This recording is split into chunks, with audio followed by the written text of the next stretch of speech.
Hi there, my name is Joy McEwen, and I'm a co-author of the book Raising Resilient Bees. I'm here to tell you today just a little bit more about how to get started with beekeeping. So generally when you're going to get started, it's important to be thinking about what to wear, of course.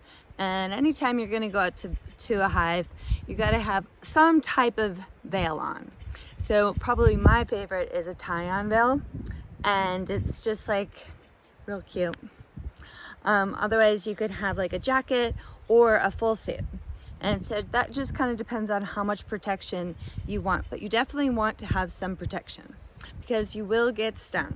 That is another question, is if you'll get stung and if it hurts. It definitely does hurt. Sometimes when you're first getting started, you'll just get a couple stings, and sometimes there won't be a whole lot of inflammation, and sometimes you'll full on get that football arm, and that's okay. It's normal. I remember when I first got started, I just swelled up so big in my arm. I didn't want to go to a party, or I put like a long sleeve shirt on, and then just after just a few weeks, right about at that part where you're like, oh, can I do this? Then that swelling starts to go down. So it always still hurts, and that's just a true statement. But you don't have to deal with that inflammation or that itchiness so much anymore. So getting back to just sort of making sure you have that right attire, it is important to protect your head and your chest, so some type of veil. And then also one of my favorites is like, I love those, the ankle straps. It's like a Velcro strap, and then I don't have to worry about bees ever going on my pants. And of course you don't have to worry about that if you have a full suit on, but a lot of times I just kind of have out in my truck like a tie-on veil, hive tool, and my ankle straps. And gloves are good too. They're a little bit cumbersome, but to definitely get started, like I said, with just kind of easing into how your body's going to be reacting to the stings, it's important to just kind of get started slowly.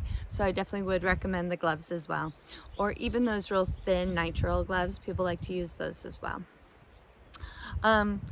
So that's kind of some of your basics. So also, like when you're starting to think about what type of equipment and all the things to get, of course you want to have your hive bodies, and that would include a bottom board and a lid, and even like an inner cover. Sometimes you'll start with either like some brood chambers and then a honey super on top.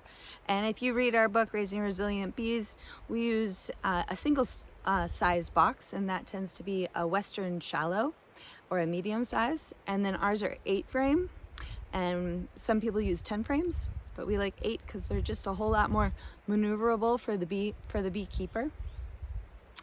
And so then once you get into that first year, you're like, usually that first year you're not really going to get any honey. It takes the bees 3 times as long to make a pound of beeswax compared to a pound of honey. And actually I think that's wrong. I think it's 10 times. But anyways, that first year they're really just drawing out the wax in the comb so that the queen can lay her eggs, and you're building your population. Eventually you're going to be thinking about, though, how to harvest your honey.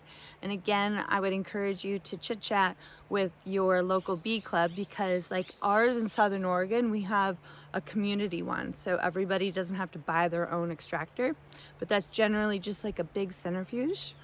But then you can also do cut comb. So like in our book, we talk about a 3-sided frame. And then you don't have to, then you can just go ahead and you'll just cut the comb as it suggests, and you get to have that delicious trait of honey with the beeswax right out of the hive in the comb. All right, thanks so much. Blessings to you and your bees.